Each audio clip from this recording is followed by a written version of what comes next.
morning. Good morning. How are you? Can everybody hear me okay? Yes. Good. My name is Brad Pollak, and I am here this morning to talk a little bit before you go off and have some very interesting conversations with a lot of very interesting people. And I am a marketing coach. What that means is I help people tell stories. I help people tell stories so that their stories can then spread the right way. Marketing, which is a term that's used by lots of people in lots of different ways, if you want to sort of simplify what marketing is all about, marketing is the art of telling stories and having those stories spread. That's the very simplistic view of it, but that's actually what it boils down to. When anybody talks about marketing, really what they're talking about is they're talking about telling stories. And they're having those stories spread. And I'm talking about true stories. This morning I'm going to be talking about storytelling, and I'm going to be talking about storytelling in the way that you yourselves are going to be telling your story. Because here's the reality. You're here today to get an overview of possible scenarios that will work for you in your lives as far as a career is concerned. Is there anybody here who's here for a different reason? Something other than that?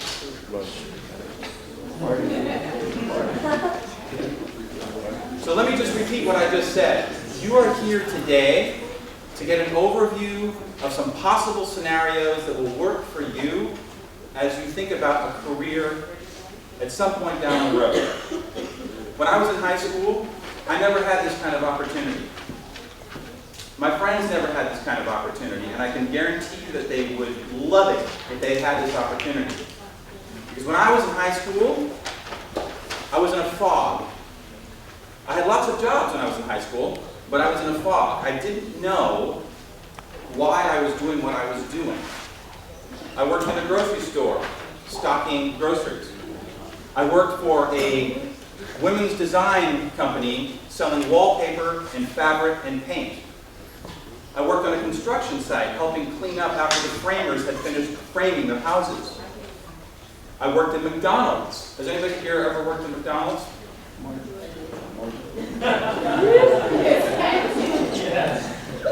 McDonald's, one of the most difficult jobs I have ever had, one of the most rewarding jobs I've ever had.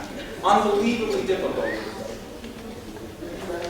I had all kinds of jobs when I was in high school, but I didn't know what I was. My point, ladies and gentlemen, is I was in a fog, and I did all kinds of things, and I don't regret doing any of that. But I didn't have any focus. And one of the things I didn't understand was all the stuff that I was doing through high school, all the jobs that I had, the studies that I was in the middle of studying, the extracurricular activities, the volunteer work, anything that I was doing, what I didn't understand is that it was all part of a story that I would need to be able to tell to somebody who's going to ask me this very important question, which you are going to be asked. A hiring manager, if she only has one opportunity to ask you one question during a job interview, if magically I said to a hiring manager, you can only ask a candidate one thing, what is it you would want to ask this candidate? The answer would most likely be, do you care? That is what a hiring manager wants to know. It doesn't matter if you're going for CTE, if you're doing anything at all, in any walk of life. What people want to know is, do you care? And then you're going to have to answer that question. You're going to have to say why you care. And the way you're going to express why you care is you're going to know yourself as well as you possibly can given this stage of your lives. And you're going to need to be able to tell your story. And that's what I didn't understand. I didn't understand that I needed to tell my story. I didn't understand that I needed to be able to sit with somebody or stand with somebody and tell my story.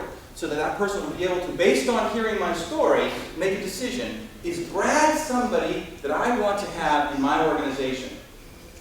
The way I'm going to make this decision is based on Brad's story. So if you don't remember anything other than this from what I'm saying this morning, know this. You are storytellers. You all have a story. You all have a very important story. You all have a very special story. You're all completely different from one another. But it's your story. You have to own it, and you have to understand how to tell it. This is the key thing. I work a lot with career technical education students. These days I've been working a lot with automotive career technical education students. And I talk a lot with service managers who do the hiring. And one of the things a service manager, every single service manager I talk with says, Brad, here's 3 things. Here's 3 things I want from a candidate when they come and they talk to me. This is going to blow your mind. They want somebody who can show that he or she has a fantastic attitude, a great attitude. They want somebody who can show that he or she has a fantastic work ethic. Now, have we talked about automotive yet? Nothing. Nothing to do with automotive. I need a great attitude. I need a great work ethic. And here's the third one. Somebody who can show up on time. No conversation whatsoever about automotive. They'll train you to do whatever it is you need to do in automotive, or if you're doing cosmetology, or if you're doing any number of things in career technical education. They'll teach you the nitty-gritty of how to do whatever it is you're supposed to be doing. But what they can't teach you is attitude. What they can't teach you is how to show up on time. What they can't teach you is how to show that you care. And the only way you're going to get the job, therefore, is if you are able to tell your story that illustrates how you actually care. Now, the thing that's crazy about our world when it comes to education and it comes to jobs is we have education over here. We're studying really hard. We're trying to figure it out. And no one in this room is expecting anybody in this room that you really understand exactly what you want to do for the rest of your lives. No one knows that. That's not the point. But the point is that you're studying, you're learning, you're exposing yourselves to all kinds of different possibilities, right?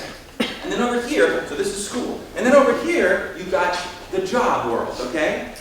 What happens, what's crazy about what we do in our society is there's a bridge in between the studying and the job. And it's really work. I much prefer describing it as work. Nobody wants a job. You want work. You want to do something that fulfills you inside, that makes you feel like you're making a difference, that makes you feel like you're inspiring change. That's what you want to do, right? So you have your studying over here, your extracurricular activities, everything you're doing to grow and develop as a person, and you have the work over here. And then there's a bridge that nobody really talks about, which is the job navigation process, the interview process, the storytelling process. We don't really talk about it, and that's why I'm here this morning, to talk a little bit about it. I could talk about it for 3 days, but you guys would all be very, very upset. So I'm just going to talk about it for a few minutes. This bridge that I'm talking about is why I'm so happy that you're here today. I didn't have anybody tell me about the bridge. None of my friends had anybody tell them about the bridge.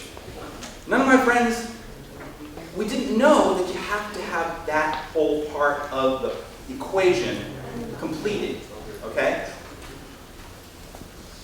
In the interview process, how many of you have actually had job interviews? Okay, a good portion of it. How many of you are thinking that you're going to have job interviews for something that you're going to maybe be doing this summer, even if it's on a part-time basis? A lot of you, okay? Okay. So the interview process is not a completely unknown entity to you. It's good. The interview process is an unnatural act, isn't it? It's unnatural. You're going to talk about something that you never talk about normally with somebody that you've never met before and you may never see again. How crazy is that? It's unnatural. It's not like you go out on a Saturday night with your friends and sit around and have your friends talk and say, so, tell me about your core competencies. So, tell me why you are studying biology. You don't do that. But that's what you're going to be talking about with this person that you've never met and that you may never see again. And you have a short period of time within which to tell this person why it is you're doing what you do and to make an impact. Short period of time. Not all job interviews are 45 minutes. Sometimes job interviews are 10 minutes. You're standing with a service manager who's got a line of cars waiting, he's looking at your job application, asking you some questions. You've got a very short period of time to tell your story, okay? We don't talk about this, which is crazy, because it's what's going to help you find something that is the right opportunity for you. The interview process is an unnatural act, but it's what we do, and it's actually a great thing to go through because it forces you to tell your story. You need to do three things when you think of the interview process. The first thing you need to do is something that nobody does, especially at your stage in your lives. You have to prepare for a job. How many of you who have had job interviews, and please be honest with me, have prepared for the interview? Okay, good. Love you guys. Fantastic. Most people don't, because you don't really know necessarily how to prepare. When I'm talking about preparing, I'm talking about researching the company, the organization that you're going to be interviewing with. Doesn't matter if it's small, doesn't matter if it's your uncle's grocery store down the street. Know what the business is, at least in general. Today, we're all so connected because of technology that we can find information about any organization just about really easily from the comfort of our own home or the library or just sitting at a computer anywhere we have access to the internet. Okay? You have access to information unlike any generations before you. So because of that access to information, that gives you power, that gives you knowledge. And when you have knowledge, you can present your story with more confidence.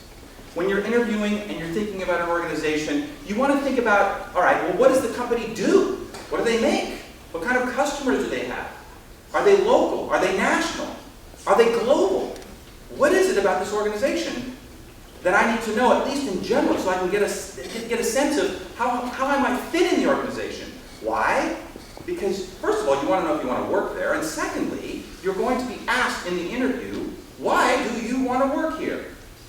And you don't want to say, because it pays $8 an hour. That's not going to get you the job. You want to talk about it in some sort of informed way. You don't need to know everything about it, but in some sort of informed way you want to talk about it.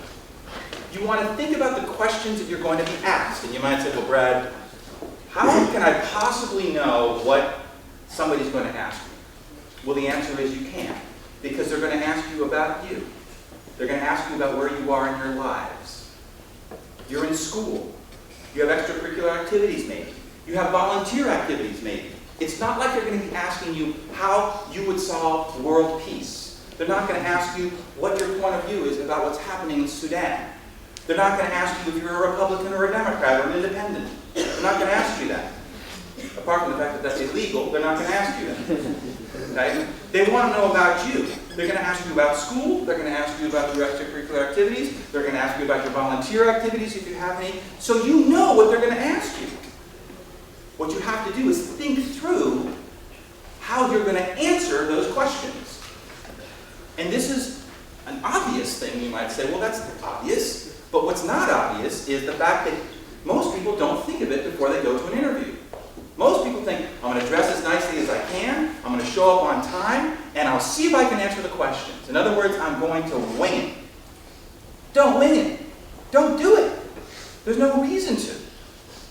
So you want to think about the questions you're going to be asked. You want to think of a couple of questions that you would like to ask. Because if you show that you are interested in the company by asking questions, you're going to be much, much more interested as a candidate than the person who doesn't ask any questions. So if the interviewer says, so, do you have any questions for me? And you say, no, not really. You're not a good candidate.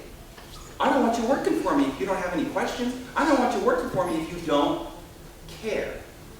Show me that you care. And the questions I'm talking about aren't, okay, when's lunch? How much vacation day? No. Maybe, what's the training program like? Can you give me some more information about the training program? How can I rise up through the ranks? If I'm an automotive training student, I've got my 2 ASE certificates and I want to get to my 7th, how does that work in the organization? That sort of thing. You've thought about what you are going to ask. You've thought about what you're going to be asked. You now need to practice out loud. And I'm telling you, this is something that is very rarely done. And when I say practice out loud, if you can imagine yourself answering the question in your head, this is why I am going to Laguna Hills High School, for example. You know in your head why you're going to Laguna Hills High School. But when you hear yourself answer that question out loud, I can guarantee you're going to stumble over your words. Because when we say something out loud, it is harder to articulate. But if we practice, it makes it easier. So when you're in a room with somebody who's asking you a question, what do you like about Laguna Hills High School? Or why do you go to Laguna Hills High School? If you practice answering that question out loud, you're going to smoothly answer the question, and you will be more confident. You will come across as more confident. Okay? Practicing out loud, everything that I've been talking about so far, answering questions, asking questions, is something that I implore you to do. So that's the first part. The second part is the interview itself, where you have to think in these terms. You have to engage in conversation. Don't go into the interview and think that you can just offer one-word answers. What's your favorite subject? Biology.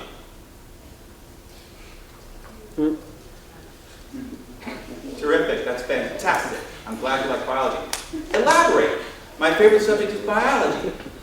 My cousin's a marine biologist, and I went out there and I've done some oceanic type of stuff, and it's really exciting, and I have a great teacher, and it's just something that I'm really interested in.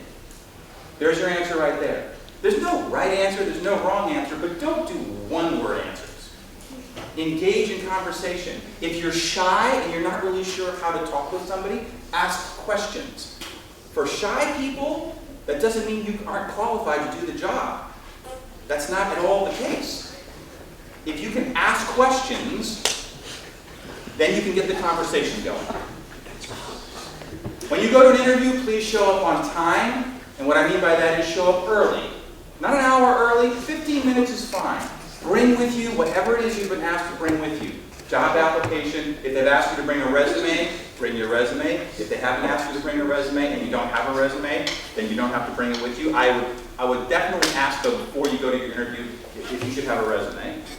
Maybe there's a job description, bring that with you. Bring whatever they've asked you to bring with you, bring it with you. Bring a pad of paper with you. Bring a pen. You can take notes. There's no law that says you can't take notes and write during a job interview.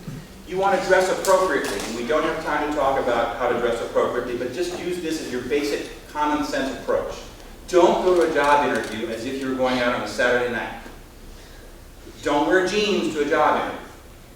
Show respect. I'm not saying you should squelch your individuality and you shouldn't show who you are. That's not my point. My point is that you're showing respect, and your goal is to get the job. You want to tell your story. You want to talk about yourself and why it is you want that job, and you don't want people to be distracted by the fact that you have maybe 2 sleeves of tats, and you got a short sleeve shirt, and you're just trying to show that you're an individual. That'll come later. The point is to tell your story, have the interviewer focus on you and your story, your true story. Okay? You'll have a conversation during the interview. It might be short, it might be a little bit longer. At the end of the interview, you want to say, have I answered all of your questions to your satisfaction? Ask the interviewer, have I answered all of your questions? And then the interviewer will say, you've done everything great. We're going to call you next week to let you know what our situation is. So you don't leave the interview without knowing what the next steps are. Never leave an interview without knowing what the next steps are. Don't be too shy to ask. Am I calling you or are you calling me, Mr. Smith? Okay, got it. Could I please have your card, your business card? If he has a business card, you take his business card. If he doesn't, I don't have any cards on me, you say, well, if I want to reach you, do I reach you here where I'm interviewing with you? Yes, you can reach me here. But don't be shy about asking for his or her contact information. Because what's going to happen is, after you have had your interview, firm handshake, good eye contact, you thank him or you thank her for the experience, for the opportunity. You move into what I call the third stage of the interview process, which is something that no one does and should, and that's the follow-up. The follow-up is where you write a letter or a note or an email or you make a phone call to say thank you. When employers and hiring managers get some sort of acknowledgement of thanks from people they've interviewed, they fall off their chair. They need oxygen. They're in shock. They need medical attention because no one does it. and I'm encouraging you, I'm imploring you to do it. Now, if you don't feel confident writing a letter, let's say, if you're not yet quite really confident in your writing skills, that's okay. If you want to write a short note, dear Mr. Smith, thank you very much for meeting with me on Tuesday to discuss the position of service technician. I'm very interested in the job, and I look forward to hearing from you. Yours truly, John Cruz. Just short. If you don't feel comfortable even doing that, that's okay. Then leave a voicemail for whoever interviewed you. And practice leaving the voicemail before you leave it. Don't just pick up the phone, call, and then wing it. Practice leaving the voicemail before you leave it. So what I've done is I've ripped through 3 things that could be discussed in a lot of length, a lot of detail, which is, just to remind you, you are storytellers, and you have to understand that that is important in the job process, the job interview process. You have to prepare before you go to your job interview. You have to engage during your job interview. Don't just give one-word answers. And you have to follow up afterwards. Now, I come from the music business. My experience is 20 years as a marketing executive in the music business. Music has been my life ever since I was 8 years old. I've always loved music, and I will always love music. I was responsible when I first started out in the music business for getting records played on the radio. So what that meant was I needed to contact program directors and music directors at radio stations to tell them about the music that I was representing for my particular record company, and to have them at least listen to the music and decide whether or not they wanted to play that music on their radio station. It is an unbelievably difficult job. You have to have a very thick skin. You have to be very creative. You have to be patient. You have to be persistent. You have to really understand that it's about the long tail. It's not the short tail. So if somebody says to you, Brad, I'm not adding your record to my radio station's playlist, go away. I say, thank you. I'll see you next week. Come back next week, continue talking about it. So I established a reputation for being good at doing that. And my expertise was in the world of alternative music, which it's now called modern rock.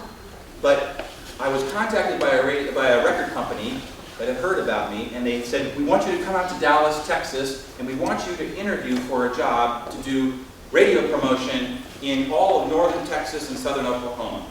You will be based out of Dallas, and we want you to come and interview for the job. This was way pre-internet, so I was sent a ticket by FedEx. I got on the plane the next day. I had a stack of Billboard magazines which had descriptions of the record company that was interested in me was called Mercury Records, and I hadn't really listened to too much of their music. They had big mainstream hits from guys like Bon Jovi and so on and so forth. So I got on the plane, it was July. I got on the plane and I had a stack of Billboard magazines. I had shorts and a t-shirt, and I brought with me a coat and tie, which I had on the plane.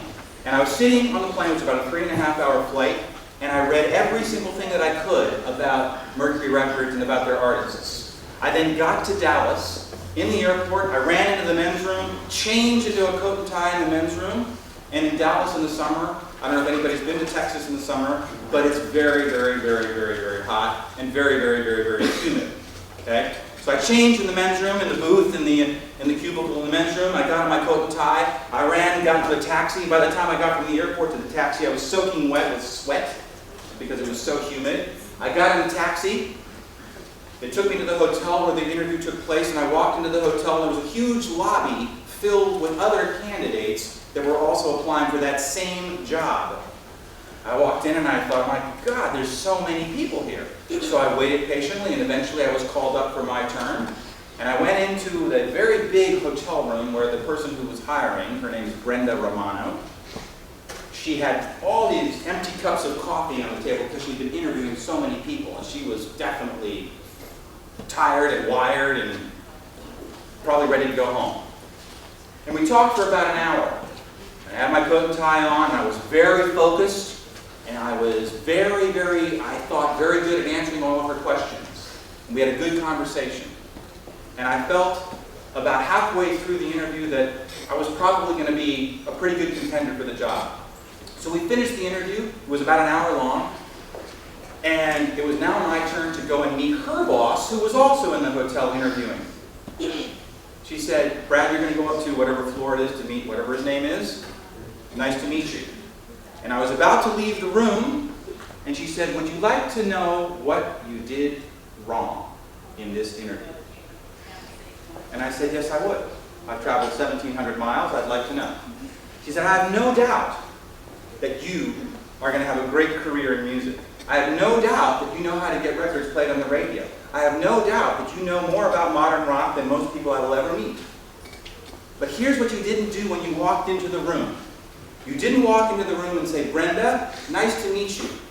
I see that there are 20 people down in the lobby waiting to talk with you. I want you to send them home.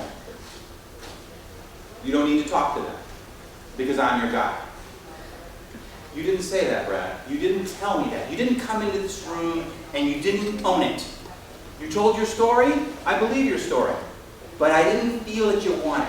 I didn't feel that you really wanted to do everything possible to nail this job, to come in and take Texas over, to take Southern Oklahoma over, and do the job. I didn't feel it. And you know why I didn't feel it? It's because you don't want the job, do you? And I said, no ma'am, I don't. I want to go back to Los Angeles and work modern rock records. I said, I knew that the second you walked in the door. But I still want you to go talk to my boss. Because our paths will cross again, I can tell. And I went and spent an hour with her boss, who was great. And I've been friends with Brenda Romano since 1987, ever since. And she was right. I didn't want the job. What is the point of my story?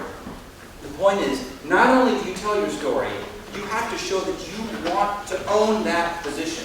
You want to have that job. You want to separate yourself from the rest of the people who are applying for that job because you can give it more. You are all incredibly special. I know that. You all have your own stories, as I was saying before. Think of the world that you're exposed to today, which is phenomenal. I mean, there are more than 60 businesses here on campus. You're going to meet all kinds of different people. You're going to have all kinds of different information thrown at you. But at the core of everything that you're doing as you continue through your lives, remember this. Your story is important. Know how to tell your story. Be proud of your story. Make mistakes. Learn from your mistakes. Understand that that's the most important thing you can do. Understand that there's not just one answer. Understand that people here want to help you. Understand that this world needs to have all kinds of change. Be people who go out there and inspire change and make a difference because you can do it. You absolutely can do it. It's been a pleasure talking with you. I appreciate the time. Go have a great day and enjoy yourselves. Thank you.